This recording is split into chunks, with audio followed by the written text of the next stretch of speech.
এই অ্যাডভেঞ্চারটিকে দেখার পর আপনিও ভাবতে বাধ্য হবেন, ইস আমরা যদি এমন একটা ট্রিপে যেতে পারতাম। চলুন শুরু করি গল্পটার একদম প্রথম থেকে। গতকাল রাতের বৃষ্টির অবস্থা দেখে মাথায় ধরলো ঝর্ণায় যেতে হবে। যেই ভাবা সেই কাজ, প্রভাত ফেরির দল ছুটে চললো ঝর্ণা বিলাসের উদ্দেশ্যে।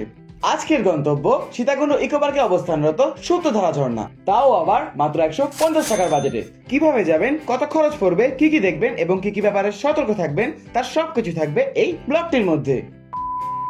সূত্রধারা ঝর্ণাটি চট্টগ্রাম উত্তর বন বিভাগের সীতাকুণ্ড রেঞ্জের সদস্য। এখানে আসতে হলে বাংলাদেশের যে কোনো প্রান্ত থেকে প্রথমে সীতাকুণ্ড উপজেলায় আসতে হবে। যদি বাসে করে আসতে চান সেক্ষেত্রে চট্টগ্রাম অথবা সীতাকুণ্ডমুখী যে কোনো বাসে উঠে সীতাকুণ্ড ইকো পার্ক রোডে নামিয়ে দিতে বলতে হবে। তখন তারা আপনাকে ঢাকা চট্টগ্রাম মহাসড়কের সংযুক্ত জায়গাটি রাস্তার মাথায় নামিয়ে দিবে। চট্টগ্রাম শহর থেকে আসতে হলে প্রথমেই এখান বাস টার্মিনালে আসতে হবে। এখানে 50 থেকে 70 টাকা ভাড়ায় সীতাকুণ্ড পৌঁছাতে পারবেন। ঢাকার সায়দাবাদ বাস টার্মিনাল থেকে মানভেদে 400 থেকে 1200 টাকায় সীতাকুণ্ড আসার বাস পেয়ে যাবেন। ট্রেনে করে আসলে চেষ্টা করবেন সীতাকুণ্ড স্টেশন অথবা চট্টগ্রাম স্টেশনে নামার। সীতাকুণ্ড স্টেশন থেকে 5 মিনিট হাঁটলেই সীতাকুণ্ড বাজারের পাশে সীতাকুণ্ড বাস টার্মিনাল খুঁজে পাবেন। সেখান থেকে 10 টাকা ভাড়ায় মিনি বাস অথবা সিএনজিতে করে সীতাকুণ্ড ইকো পার্ক রোডে নামতে পারবেন। সতর্কবার্তা, এই লাইনের সবচেয়ে বড় সিন্ডিকেট এই লাইনের সিএনজি চালকেরাই করে। ইকো পার্কের রোড থেকে ইকো পার্কের গেট পর্যন্ত পৌঁছাতে সর্বোচ্চ 10 মিনিট হাঁটতে হবে। এখানে প্রবেশ মূল্য জনপ্রতি 58 টাকা। স্টুডেন্ট আইডি কার্ড থাকলে মাত্র 18 টাকায় টিকিট কাটতে পারবেন। গেটের বাইরে অনেক সিএনজি ড্রাইভার আপনাকে পাহাড়ের উপরে নিয়ে যেতে 300 থেকে 500 টাকা চাইবে, যা দূরত্ব অনুযায়ী অবশ্যই ডাকাতি। ভ্রমণের উদ্দেশ্যে যেহেতু আসবেন, বাড়তি খরচ না করে কিছুক্ষণ হেঁটে পাহাড়ে উঠলে বেশি ভালো হবে। পাকা রাস্তা এবং প্রকৃতির ছোঁয়া ট্রেকিং এর কষ্টটা ঠিক পুষিয়ে দিবে। গেট থেকে ভিতরে ঢুকলেই দেখতে পাবেন হাতের বাম পাশে বন বিভাগের আবাসস্থল এবং তারপরই কিডস জোন। হাতের ডান পাশে শুরুতেই রয়েছে একটি পুকুর, যেখানে ভ্রমণ শেষে নিজেকে পরিষ্কার করে নিতে পারবেন। তার একটু সামনে রয়েছে একটি নজরুল ভাস্কর্য এবং তার পাশেই মসজিদ, পাবলিক ওয়াশরুম এবং পার্কিং এরিয়া।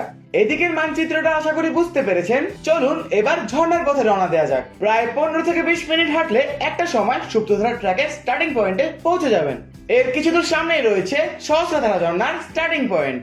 হাতে সময় নিয়ে আসলে একই দিনে দুটো জায়গায় ঘুরে দেখতে পারবেন। দেহটাকে ঠান্ডা করতে এখানকার রেস্টিং এরিয়ায় কিছুক্ষণ বিশ্রাম করে নিতে পারেন। আমরা যখন রেস্ট নিচ্ছিলাম ঠিক তখনই এক বানরের দল হঠাৎ করে আমাদের কাছে চলে আসে। কাছে যাওয়াটা রিস্কি হলেও আমরা এক টুকরো বন দিয়ে বড় ভাইয়ের মন জয় করে নিলাম। বিশ্রাম শেষে আমরা ঝর্ণার পথে আবার হাঁটতে শুরু করি। রাস্তাটা আঁকা বাঁকা হলেও সোজা হাঁটতে থাকলে 20 থেকে 25 মিনিটে সূত্রধারা ঝর্ণার জলধ্বনি শুনতে পাবেন। ঝর্ণায় পৌঁছে আমরা আমাদের প্রথম সেটে নাস্তা খেয়ে এনার্জি রিগেইন করি। আনন্দময় প্রশান্তির সময় কাটিয়ে ফিরতি পথে আমরা আমাদের দ্বিতীয় সেটে নাস্তা শেষ করি। ক্লান্ত এবং ক্ষুধার্ত থাকায় আমরা নাস্তার সময় ক্লিপগুলো নিতে ভুলে গিয়েছিলাম, যে কারণে আপনাদের দেখাতে পারছি না। এভাবেই মাত্র 150 টাকায় আপনারা সূত্রধারা ঝর্ণা ঘুরে আসতে পারবেন। আজকের গল্পটি ছিল এই পর্যন্তই। আশা করি আপনাদের ভিডিওটি ভালো লেগেছে। ভিডিওটি যদি আপনাদের উপকারে আসে তাহলে রিয়েক্ট কমেন্ট করে আমাদের এরকম আরো কন্টেন্ট তৈরি করার উৎসাহ দিতে পারেন। তার পাশাপাশি প্রভাত ফেরি পেজটাকে ফলো করার অনুরোধ করছি। সবাই ভালো থাকবেন। আসসালামু আলাইকুম। হাম্বা বলা সুযোগ করে পৃথিবীটাকে দেখা দিতে।